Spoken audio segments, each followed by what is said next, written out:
It's Monday, June 1st, 2026. You're listening to the DX Today AI Daily Brief. Today, NVIDIA unveils its Vera Rubin architecture in Taipei.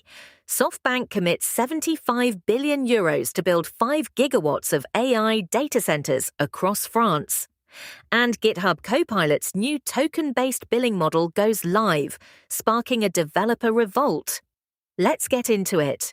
NVIDIA CEO Jensen Huang delivered the keynote address at GTC Taipei this morning, the chip giant's banner event at Computex 2026. Huang announced that the company's Vera Rubin compute architecture, pairing the Rubin GPU with the Vera CPU, has entered full production and will begin shipping to hyperscale customers by the end of the third quarter. The CEO framed the system as the foundation for what he called the global AI factory build-out, and pointed to NVIDIA's expanding partnerships with Taiwanese foundries and system integrators. The Taipei event runs through June 5th, with additional announcements expected from AMD, Intel, and Qualcomm executives later this week. Across the Atlantic now. SoftBank Group announced a commitment of up to 75 billion euros to build 5 gigawatts of AI data center capacity across France. The Japanese conglomerate unveiled the plan at the Choose France summit, hosted by President Emmanuel Macron. The first phase, an initial 45 billion euro investment, will deliver 3.1 gigawatts of capacity in the Hauts-de-France region. SoftBank described the project as the largest single private AI infrastructure commitment in European history. The announcement follows weeks of European government pressure to close the compute gap with the United States and China, and signals that Paris has emerged as a serious contender for sovereign AI capacity on the continent. Trade policy tightens. The U.S. Commerce Department on Sunday issued new export restrictions targeting Chinese access to advanced AI semiconductors.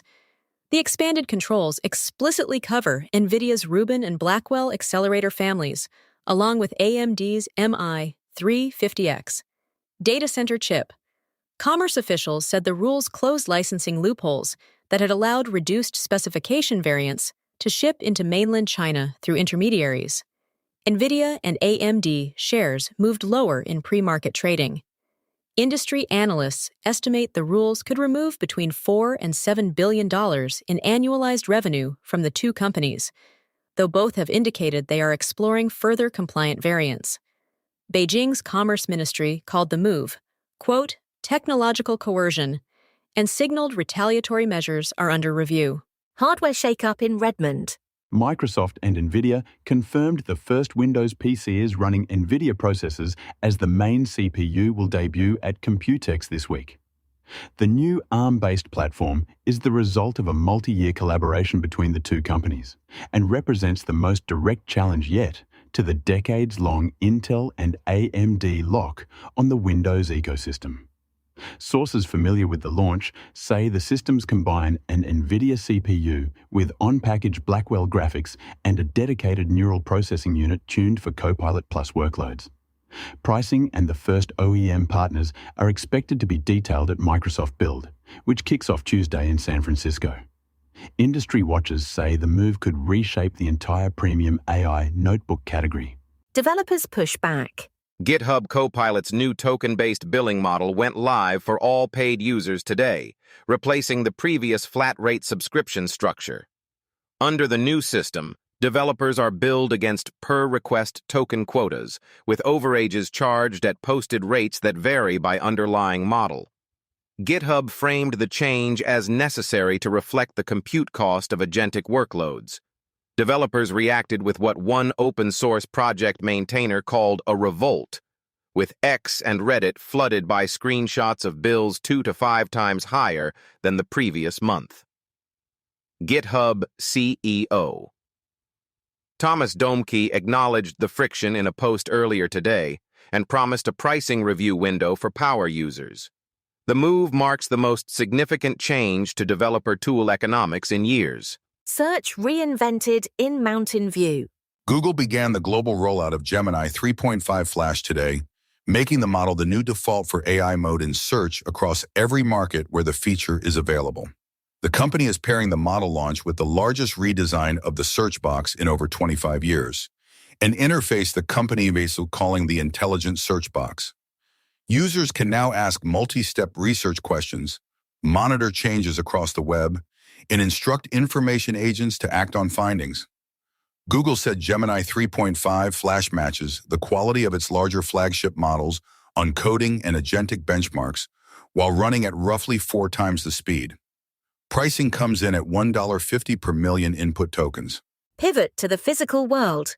The Glimpse Group has restructured itself into a pure-play physical AI company, the firm announced this morning. The Nasdaq-listed parent will now operate entirely through its Brightline Interactive subsidiary, which builds spatial computing and autonomous systems software for defense and industrial customers.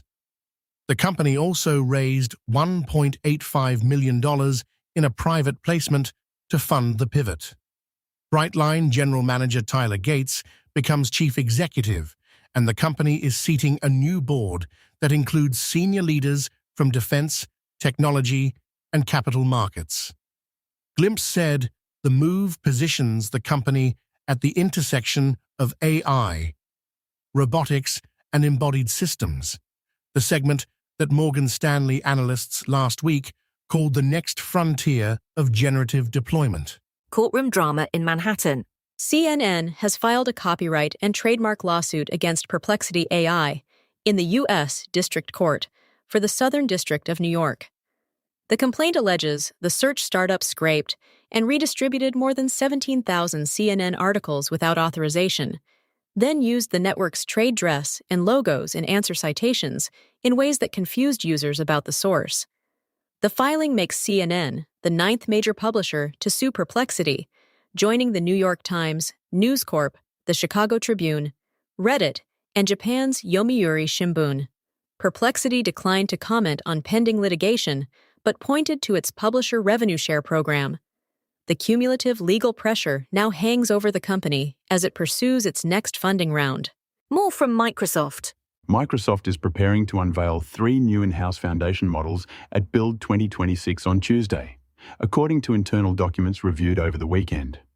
The lineup includes MAI Image 2.5, MAI Voice 2, and MAI Transcribe 1.5. MAI Image 2.5 will ship in standard and faster efficient variants and will accept image uploads for editing, putting it on par with Google and OpenAI offerings. MAI Voice 2 adds support for 15 new languages and a wider emotional range. The roadmap underscores Microsoft's continued effort to reduce its dependence on OpenAI and to differentiate the Foundry developer stack. The reveal will close out a frantic 48 hours of AI launches centered on San Francisco. Media meets the model. Canal+, the French pay television and streaming group, today began rolling out a major update to its consumer app powered by OpenAI. The new release embeds a conversational assistant trained on the company's content catalog, enabling natural language search, personalized recommendations, and on-demand summaries across film, sport, and original programming. Canal+ also signed a multi-year collaboration with Google Cloud to optimize content indexing, personalization, and production workflows across its European and African markets. Company executives said the dual partnership gives Canal+ access to leading reasoning models without the cost of building its own. The rollout begins today in France and will expand to additional markets through the third quarter. It is one of the largest European AI consumer deployments to date. Labor friction at Wikipedia.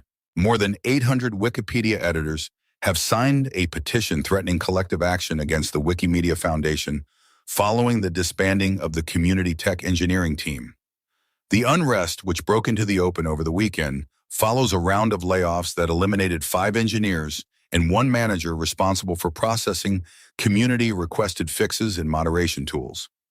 Editors are weighing editing strikes, vandalism patrol stoppages, and replacing the Foundation's fundraising banners with protest messages. Organizers told the Register the proximate cause is the layoffs.